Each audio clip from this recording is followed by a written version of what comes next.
तो दोस्तों, एक और नया दिन और मैं बलजीत परमार हाजिर हूँ एक नई कहानी, एक नया किस्सा लेकर।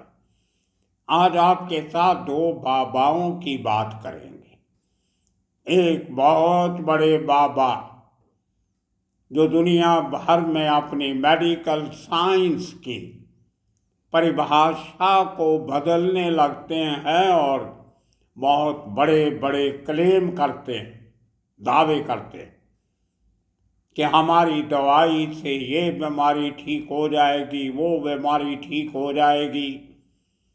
और उन्होंने हजारों करोड़ों रुपए की एक मल्टीनेशनल कंपनी खड़ी कर ली। लेकिन आज सुप्रीम कोर्ट से उनको बहुत बड़ा झटका लगा। उसकी बात करेंगे, क्योंकि ये बात उस बाबा की बात नहीं है, ये बात इस देश के कानून के साथ जुड़ी हुई। सुप्रीम कोर्ट में वही केस जाते हैं जहाँ पे बड़े लेवल पे कानून की उल्लंघना हुई होती है, कानून से खिलवाड़ हुआ होता है, और हमारी सर्वोच्च अदालत उस पर अपना फैसला सुनाती है। तो कहीं ना कहीं कोई क्राइम, कोई गुनाह, कोई गैर कानूनी हरकत सामने होती है, जिसको लेके इस किस्म के मामले सुप्रीम कोर्ट तक पहुंचते हैं और उनका फैसला आता है। एक दूसरे बाबा की बात करेंगे जो आजकल बहुत चर्चा में है। वो बाबा जो बलात्कार केसेस में, मर्डर केसेस में, बहुत सारे और उसके ऊपर इल्ज़ाम, ये वो, और दो केसेस में उसको बड़ी लंबी चौड़ी सजा हुई है, लेकिन हर 5-6 महीने के बाद उसको पैरोल पे छोड़ दिया जाता है। क्रिमिनल केसेस में सजा हुए बाबे को इतनी आओ भक्त दी जाती है, जेलों में भी और जेलों के बाहर भी, और सरकार उनके ऊपर इतनी मेहरबान है कि उनको हर चंद महीनों के बाद पैरोल पे छोड़ दिया जाता है, खास तौर पे तब जब किसी किस्म की कोई इलेक्शन सामने होती है।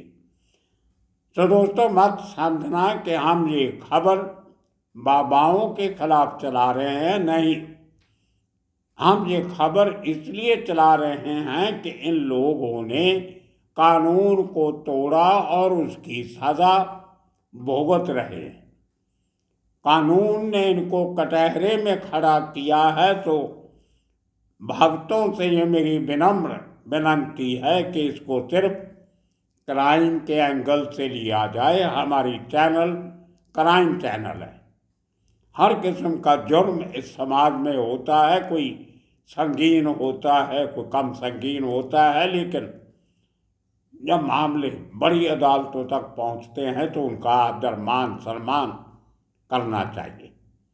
तो बात करते हैं पहले बाबे की, जिनका नाम है बाबा रामदेव। एक उनकी कंपनी है, एक पता नहीं क्या उन्होंने नाम रखा हुआ अपनी कंपनी का कुछ।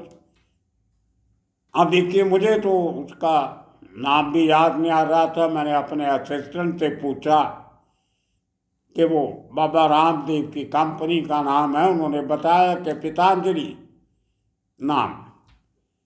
मैं कभी दवाइयाँ लेता नहीं, ना देसी, ना अंग्रेजी, ना आयुर्वेदिक, ना होम्योपैथी, ना एलोपैथी। मुझे नाम भी नहीं लेने आते दवाइयों के, कंपनियों के। कभी अस्पताल में दाखिल नहीं हुआ, कभी इलाज नहीं करवाया, कभी कोई मेडिक्लेम नहीं करवाया, कभी कोई पॉलिसी नहीं करवाई। भगवान इन बातों से जितना इंसान को दूर रखे उतना अच्छा। एक इस किस्म के बीमारियों के इलाज करने वालों से, और दूसरे जो हमारे वकील साहबान होते हैं उनसे बहुत दूर रहना चाहिए। नहीं तो आधी जिंदगी आपकी हॉस्पिटल के बेड पे निकलेगी और बाकी की कोर्ट कचहरी के चक्कर निकालने में निकल जाएगी। आप जिंदगी को एंजॉय नहीं कर सकते। है बात सुप्रीम कोर्ट की करते हैं कि आज सुप्रीम कोर्ट ने बाबा रामदेव को क्या कह दिया।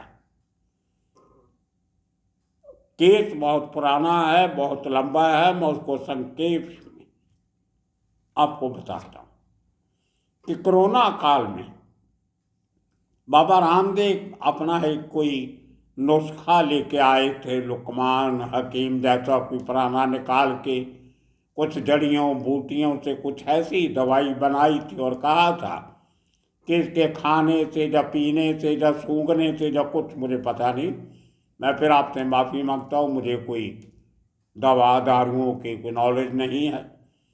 इस किस्म के क्लेम करके इन्होंने एक दवाई छोड़ दी मार्केट में कि ये पियोगे तो आपको नहीं बीमारी नहीं होगी, वो नहीं होगा, ये किस्म के क्लेम किए उसको लेके।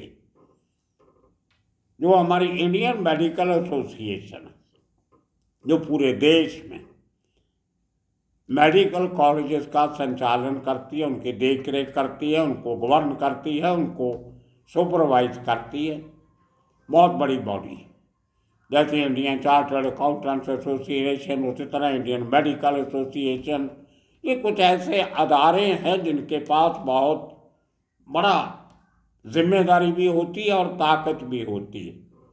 उसके साथ Indian council of medical research ICMR और बहुत सारी इस किस्म के सरकारी और गैर सरकारी या नीम सरकारी अदारे जिनका मेडिकल साइंस से कुछ तल्लुक होता है, उन लोगों ने सुप्रीम कोर्ट में एक रिट डाली कि ये जो क्लेम बाबा रामदेव, उसका पतंजलि तो ऋषि थे, वो तो हमने सुना था, लेकिन उन्होंने अपनी कंपनी का नाम ही पतंजलि रख लिया। तो ये लोग मिसगाइड कर रहे हैं लोगों को, मिसलीडिंग एडवर्टीजमेंट्स दे रहे हैं। ये एडवर्टीजमेंट से मुझे याद आ गया, मेरा आज का जो एपिसोड बनाने का एक मकसद ये भी था, क्योंकि पूरे मीडिया पे, उसको आप इंडिपेंडेंट मीडिया कहो, गोदीय मीडिया कहो, कोई मीडिया कहो, मेरा कोई लेना देना नहीं है, लेकिन हर टेलीविज़न चैनल पे, न्यूज़पेपर पे, छोटा बड़ा सोशल मीडिया, हजारों करोड़ों रुपए की एडवर्टाइजमेंट का बजट खर्च किया जाता है इस कंपनी के इश्तेहार देने के लिए, क्योंकि जितनी जिस चीज़ की मशहूरी होगी उतनी वो बिकेगी। कहावत है ना, दिक्कत है तो बिकत है, तो वो सावध नजर आता है, लोग उसको खरीदते। और यही बाबा रामदेव जी जो हमेशा एलिगेशन लगाया करते थे हिंदुस्तान लीवर पे, बैनर को, ये जो बड़ी बड़ी दवाइयों की कंपनियां हैं, जॉनसन जॉनसन, ये वो सब उनके ऊपर कि ये लोगों को मिसगाइड करते हैं, मिसलीडिंग क्लेम करते हैं, लेकिन इनकी दवाइयों में असर नहीं है। एलोपैथी की जगह पता नहीं आयुर्वेदिक ज़्यादा अच्छा है या इस किस्म का कोई, उसको लेके ICMR और दूसरी NGOs जो कोरोना काल में या वैसे भी मेडिकल साइंस में कुछ काम करती हैं, उन्होंने सुप्रीम कोर्ट में रिट डाल दी और उस रिट पे चलते हुए कुछ महीने पहले सुप्रीम कोर्ट ने बाबा रामदेव की एक पतंजलि कंपनी को हदायत दी थी कि आप अपनी जो मिसलीडिंग एडवर्टाइजमेंट्स हैं, जिनमें फॉल्स क्लेम, ये शब्द सुप्रीम कोर्ट के हुक्म में लिखा हुआ है, क्या फॉल्स क्लेम जो करते हो बीमारियों के इलाज के या दूसरे, वो बंद कीजिए। लेकिन आज सुप्रीम कोर्ट ने कहा कि हमारी हदायतों के बावजूद भी आपने वो एडवर्टाइजमेंट नहीं रोकी हैं, वो अब भी चल रही हैं। तो उसको लेके सुप्रीम कोर्ट का रुख सख्त हुआ और आज कह दिया कि बाबा रामदेव जी और इनकी कंपनी पतंजलि को कि अगर अब भी आपने इस किस्म के इश्तेहारों में फॉल्स क्लेम, झूठे दावे अगर आपने देने लोगों को बंद नहीं किए, तो हम आपके हर इस किस्म के फॉल्स क्लेम पे 1 करोड़ रुपए का जुर्माना लगाएंगे। मतलब अगर इनकी कोई 300-400 प्रोडक्ट मार्केट में हैं, उनमें से जितनी भी प्रोडक्ट्स पे फॉल्स क्लेम का दावा सिद्ध होता है तो उसको 1 करोड़ रुपए का फाइन एक समय लगेगा। अगर नहीं आता आया, दूसरी शिकायत आ गई, फिर 1 करोड़ का और लगेगा। अब देखते हैं कि इस फैसले के बाद ये पतंजलि बाबा क्या करते हैं। अब जो हजारों करोड़ रुपए कमा रहे हैं हर साल के, पता नहीं कितने हजार करोड़ की कंपनी बना ली उन्होंने, योगा सिखाते सिखाते कहाँ की कहाँ पहुँच गए। मतलब हैरानी इस बात की होती है कि योगा अपने आप में बहुत सारी बीमारियों का इलाज है। अगर आप योगा बराबर एक्सरसाइज करते हो तो आपको बहुत सारी बीमारियां नहीं होती। आपके मसल्स इम्प्रूव होते हैं, आपका हार्ट इम्प्रूव होता है, आपका लिवर, मांसपेशियाँ, ये वो जॉइंट्स जो आपके हड्डियाँ और उनके जोड़ जो हैं वो सब मजबूत होते हैं योगा करने से। श्वास लेने की शक्ति आपकी बढ़ती है, आपका स्टेमिना बढ़ता है और वगैरह वगैरह। बुरी बात नहीं है, योगा कोई इसमें बुराई नहीं है, बल्कि हर आदमी को योगा करना चाहिए। जिनकी बॉडी में फ्लेक्सिबिलिटी है वो कर सकते हैं, उनको करना चाहिए। उसके साथ हम बाबा रामदेव के साथ हैं कि योगा सिखाओ, योगा बढ़ाओ, देश बचाओ, ठीक है। लेकिन जब आप योगा सिखाते सिखाते दवाई बेचने लग जाते हो तो कहीं ना कहीं गड़बड़ नजर आती। क्या आप ये कहना चाहते हो कि योगा से भी बीमारियां ठीक नहीं होती, तो आपको मेरी ये दवाई जड़ी बूटी आप खा लीजिए। ये जड़ी बूटी 5000 पुरानी है, 7000 साल पुरानी है, सदियों पुरानी है, इसके ये फल हैं वो हैं, पता नहीं कहाँ से जड़ियाँ ढूंढ के लाते हैं। कभी कोई अच्छी तरह से पड़ताल हो, इनको पूछा जाए कि जितने लाखों लीटर दूध का आप देसी घी बना के बेचते हो वो दूध कहाँ से आता है, कितने लीटर दूध में से कितने किलो घी बनता है, क्या इतना दूध देने वाली गाय भैंसें आपके इलाके में है या आपके पास इतनी मिल्क सप्लाई होती है, ये भी एक जांच का विषय है। मैं तो एक बार इनका वो लेके आ गया था, वो शहद की शीशी। एक बार मुंबई में तो गर्मी रहती है, वहाँ शहद जमता नहीं है, तो वहाँ हमारे घर के भी कुछ सदस्य हैं जिनको ये प्रोडक्ट्स बहुत अच्छी लगती हैं, ले आए।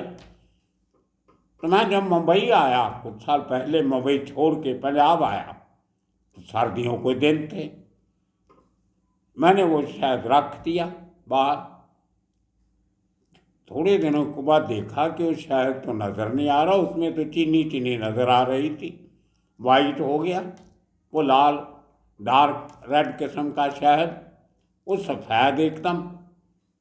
तो पूरी की पूरी उसमें चीनी शक्कर उस शहद में थी। अब फिर मेरे घर वालों ने बोला छोड़िए, आपने क्या लेना है, नहीं खाना मत खाओ, लेकिन बाबा रामदेव को बुरा मत बोलो। मैं मान गया, मैंने बाबा रामदेव से क्या लेना, मैंने तो घर की रोटी खानी है, मैं घर में क्लेश क्यों करूं बाबा रामदेव के लिए। मैं मान गया। इस किस्म की प्रोडक्ट्स बना के अगर आप कहो कि ये नेचुरल शहद है, और उसके बाद मैंने अपने घर वालों को कन्विंस करने के लिए, मेरे एक दोस्त ने कनाडा का एक एरिया है क्यूबिक, वहाँ से एक शहद की उसने मुझे बॉटल भेजी, बड़ी, आधा लीटर से भी ज़्यादा। तो मैंने उसको सर्दियों में रख के देखा, फ्रिज में रख के देखा, वो तो जमा ही नहीं, वो तो बिल्कुल नेचुरल था, वैसे कि वैसे है, उस पर असर ही नहीं होता कोई। तो थोड़ा सा मेरा यकीन उठा। बाकी दवाइयों में कुछ खाता नहीं हूँ इनकी।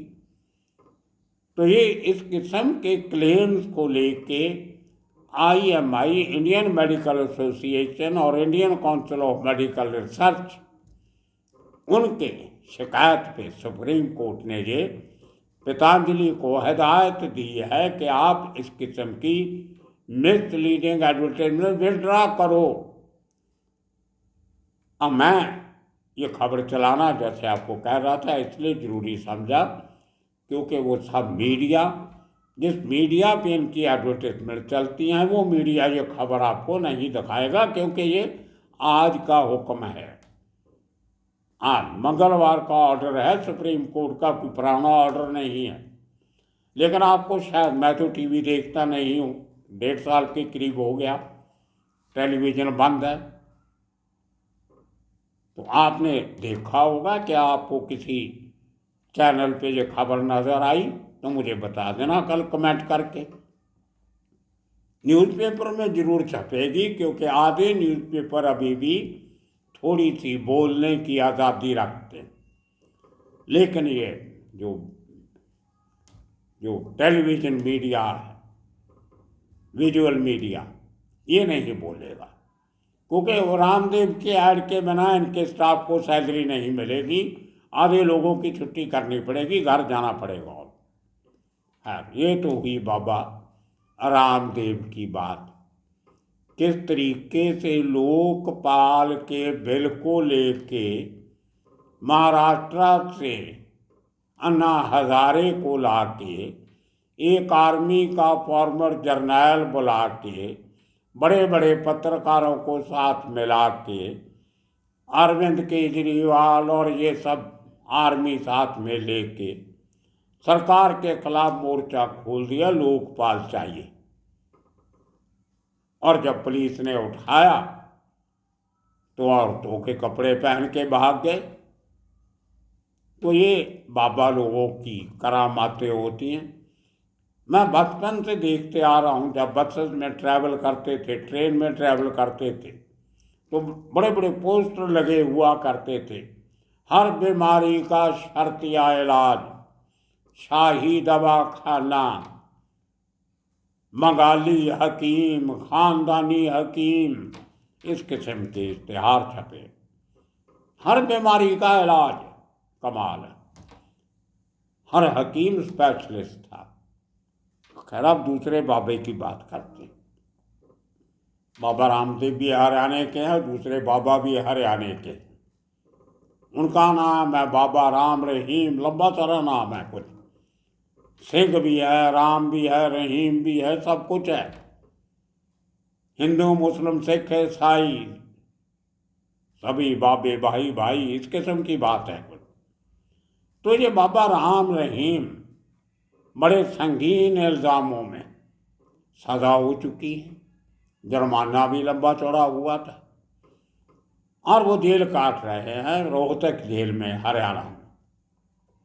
सज़ा होने के बाद आगे अपील वील भी चल रही होगी।